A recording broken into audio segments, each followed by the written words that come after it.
all right. Welcome back to another episode of Real Talk with JJ Hara. Before I get started, I want to go ahead and remind you to go ahead and subscribe. If this is the first time listening to my podcast, go ahead and subscribe. And you can find me on Stitcher and iTunes. And make sure you subscribe, leave a 5-star rating, and also do a review. That'll help me help you. But with no further ado, let's go ahead and get started. Today we have Edwin Correas, aka Money, and today it's actually the recording of part 2 of your podcast, which we did part 1 over a year ago. Correct me if I'm wrong on that. Yeah, that's correct. Hey, how's everyone doing today? Yeah, it was about in February of last year that we did part 1. Part 1, good. So part 1, just to do a little recap, part 1 was an intro of your first year technically in real estate sales. That's right. And we wanted to go ahead and document your next 12 months. Actually, we wanted to document the next 6 months, but we ended up documenting the next 12 months because now we're 12 months later. Yeah. So part 2, just so you know, we're going to go ahead and go into some of the things that you experienced, your challenges, victories, your sales. And so I want you to go and give that to the audience, whoever's listening or watching this podcast, because that's what's going to help them if they're in a similar situation. So, but before we go into that, let them know your name, where they can find you on social media, or even call you. All right, yeah, of course. Name is Edwin Correas, and you can find me on Instagram under Edwin.Realtor, the number 4 and the letter U. And on Facebook, you could just look me up, Edwin A. Correas.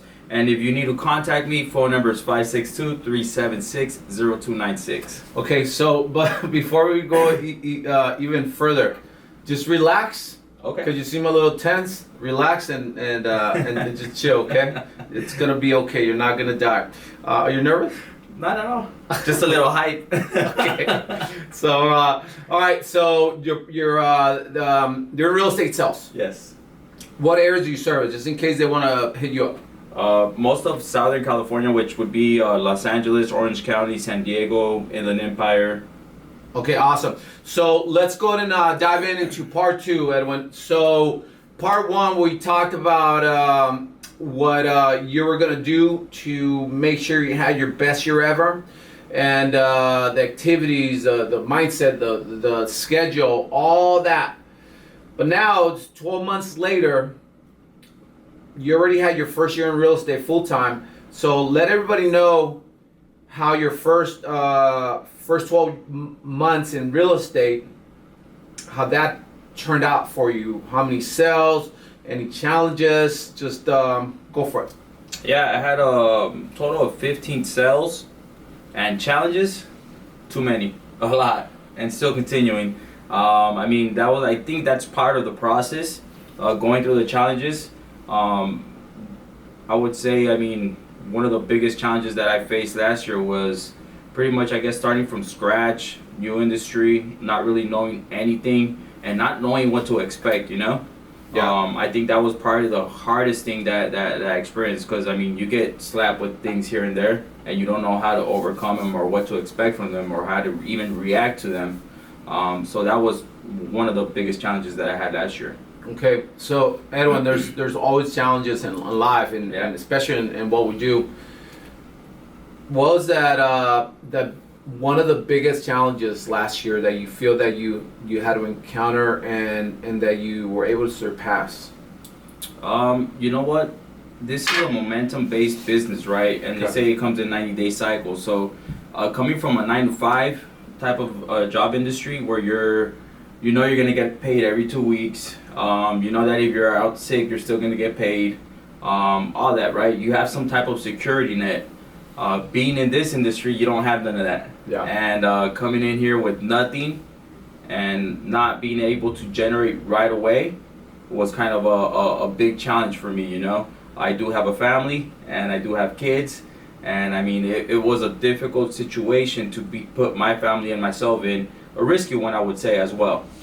So Edwin, let's talk about risk, okay? Because I believe that everybody out there needs to know that when you take on a new new business, a new career, a new something, there's going to be some sort of risk involved. And I know you took a huge risk by jumping into the full-time real estate sales, but also you did something really,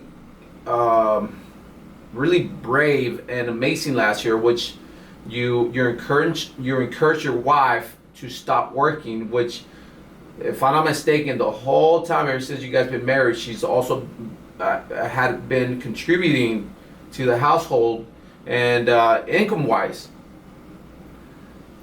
How did that change, or did anything change once you stopped working? Financially, did that impact home? How?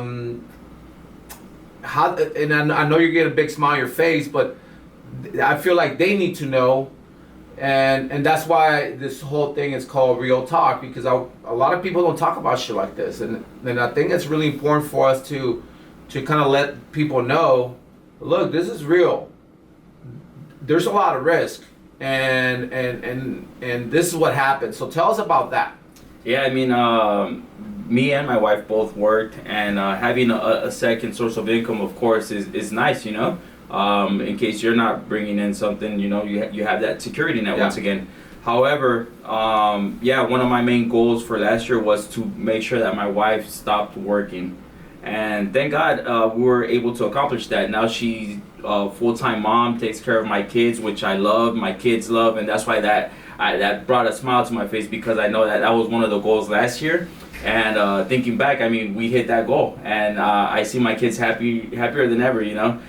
It is challenging though. I am the only one that brings in the bread, and that puts a little bit of good pressure on myself, at the same time causes challenges. But it all begins, I want to say, is with the mindset. That's something that you and I talk a lot about, because it's something that this year is one of my main goals, to better and strengthen my mindset. So if you don't have the proper mindset to take up on these challenges or even these goals, it's going to mess with you. And if you don't correct that right away, it's going to cause non-focus, no clarity, and it's just gonna make the challenge a lot more difficult than what it really is. Yeah. So it's funny, because you're saying you're saying your experience, and I'm catching little words here and there, and right now you mentioned the word mindset quite a few times. So how important has a mindset part played a role in your first year in real estate? It's everything. Mindset is everything. I mean, the fact that I was new into the industry and I didn't know anything. I mean, my mindset was just like, go out there and do it. Be coachable. Don't think about it. Stay hungry. And those are I want to say, the first things that you and I addressed when we met up, when we decided to, you know, work together. And I seek for your help. You said, are you coachable and are you hungry? And I said, yes, of course. Yeah. And that right there has helped me level my mindset up. However, it's not as strong as it really needs to be.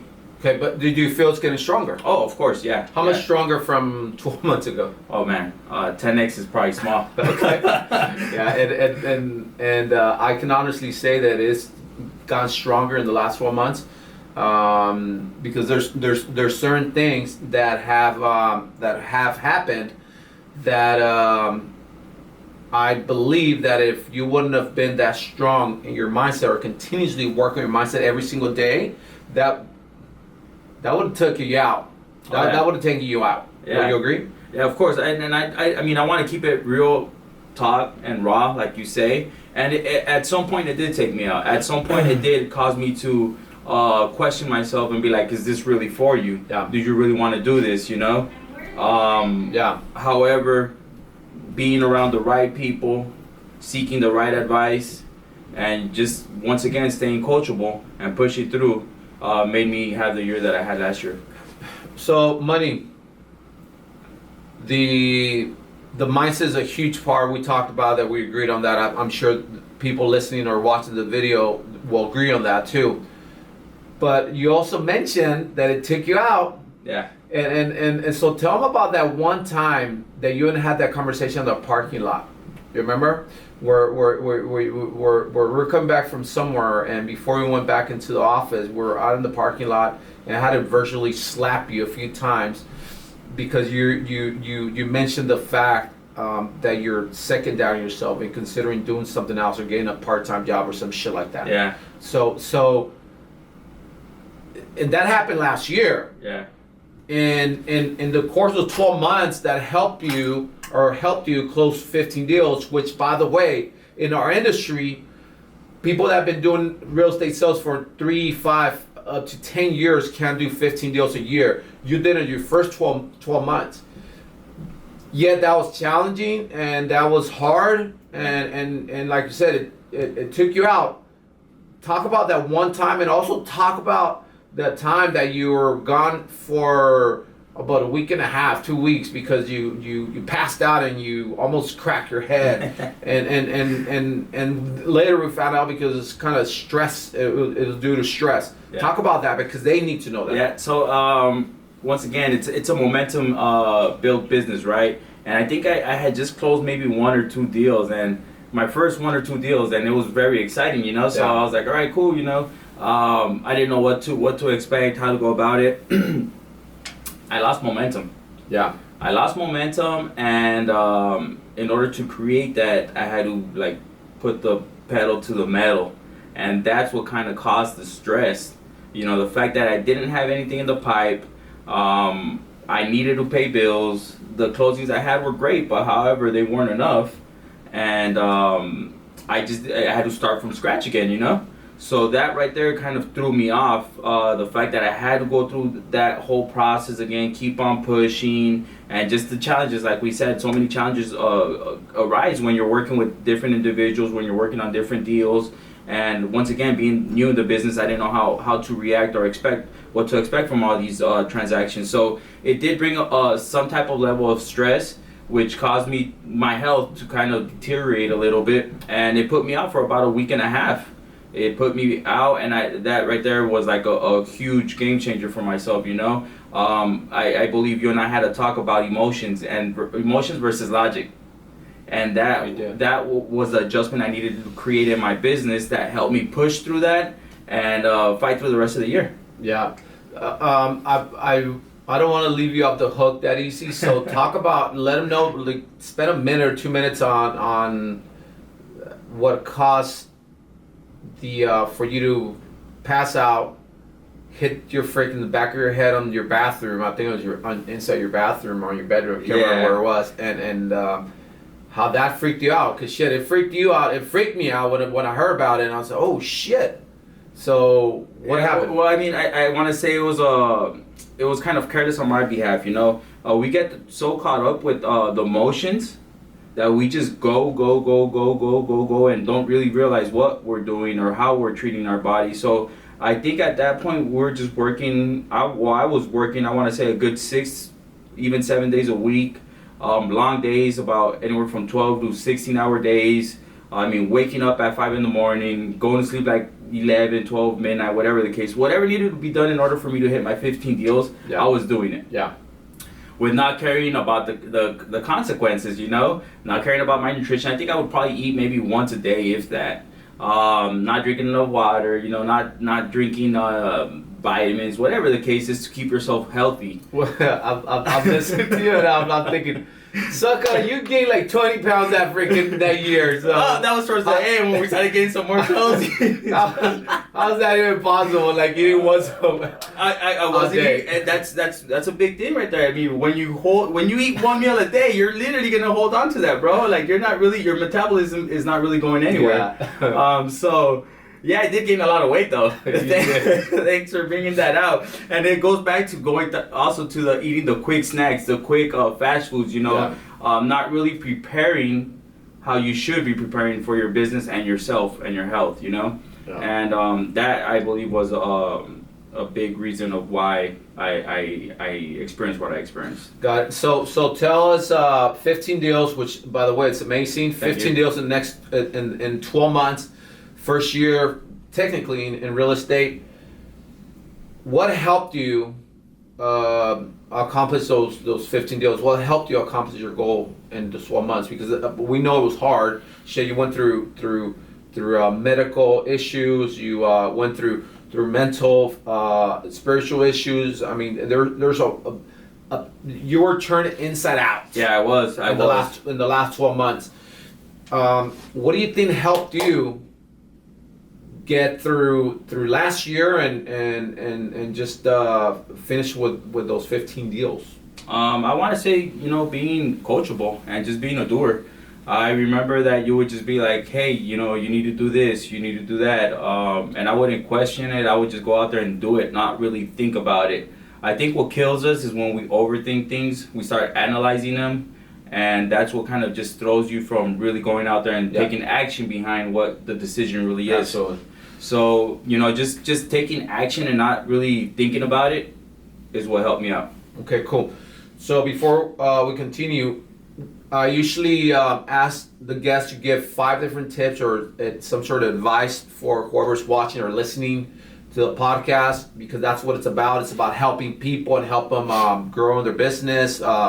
Whatever they're going through, it's going to help someone. So share 2 tips that you could go ahead and share with the audience right now, and then we'll go to the last 3 in a few more minutes. So share 2 tips that you feel helped you and can help someone if they're in first year in real estate or getting to real estate, or perhaps they've been in real estate for a while but they haven't been able to get to 15 deals. Could be mindset, could be things they do, routine, whatever the case may be. 2 tips.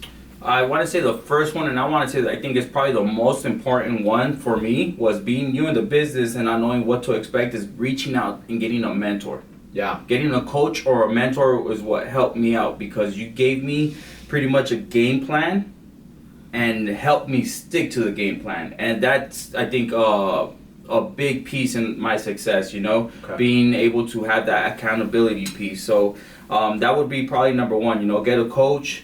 And number 2 is find someone that's going to hold you accountable. Find a group of individuals that are seeking the same success you are or same goals, and have them help you stay accountable to your game plan. Because, there's only so much that your coach and mentor is going to be able to do. However, there's people that you will surround yourself with daily, and those are the ones that are going to help you when little times get tough, Okay, got it. So first one, mentor or coach, and second, a team or group or environment. An environment, yes, exactly. Got it. All of that right there will nail it. Got it. So because we're getting ready to wrap this thing up, how has the last 12 months played a role in this year now, in 2019? Meaning, how did the first 12 months in real estate, the experience you gained from the first 12 months, how has that helped you go into the next year, 2019, in regards to your business? Well, it kind of it gave me a reality of what the business really is and what to kind of expect. However, there's no such thing as all the transactions being the same. So you're always going to encounter different things. However, it did show me that whatever I do encounter, it's easy to either overcome or just get past it. Why you say that? Because like I said, there's transactions that will become difficult that you haven't experienced. However, I've learned how to detach myself from that file, that piece of paper that holds no emotions. Good. I wanted you to say that, Money, because it's really important for people to understand that a transaction is a transaction. Now listen, a transaction is transaction and just a piece of documents inside a transaction. However, there's the human factor behind it, meaning there's a family, there's a human being behind that file. Correct. But we have to, as business and professional people, we have to be able to separate one thing from another. And that's something we worked on last year, the first 12 months. Being able to separate your emotions from logic. Yes. Right? Yes. So did that help you last year, and is that helping you this year? Of course, man. That's been a game changer for me this year, because I've had some very challenging transactions this year.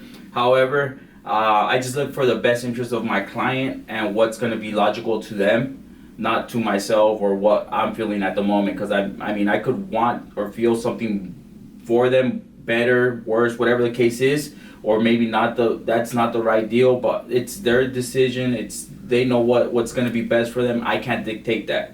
So I had to learn I learned how to separate myself from that. Good.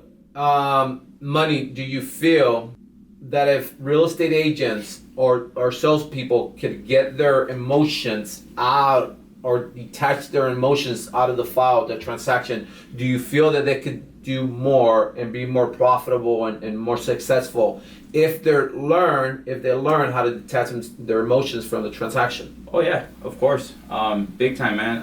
Like I said, that's been a game changer for me because being around realtors and getting to know realtors, they always think of themselves, you know. They always think of the next vacation or that new car that they want to get or whatever the case is. In all due reality, you wouldn't be able to obtain all that if that family that you're helping didn't give you that opportunity. Absolutely. So in order for you to keep on gaining opportunities, you have to do what's best for the relationship. And that's the business that I'm in, creating relationships and building upon those relationships. Why do you think it's so hard for salespeople to be able to do that? Once again, I mean, they just get so attached to their emotions and what they want over what the right thing should be. So will you say that they put their best interest before their client's interest? Majority of them, yes. I would say that. Okay.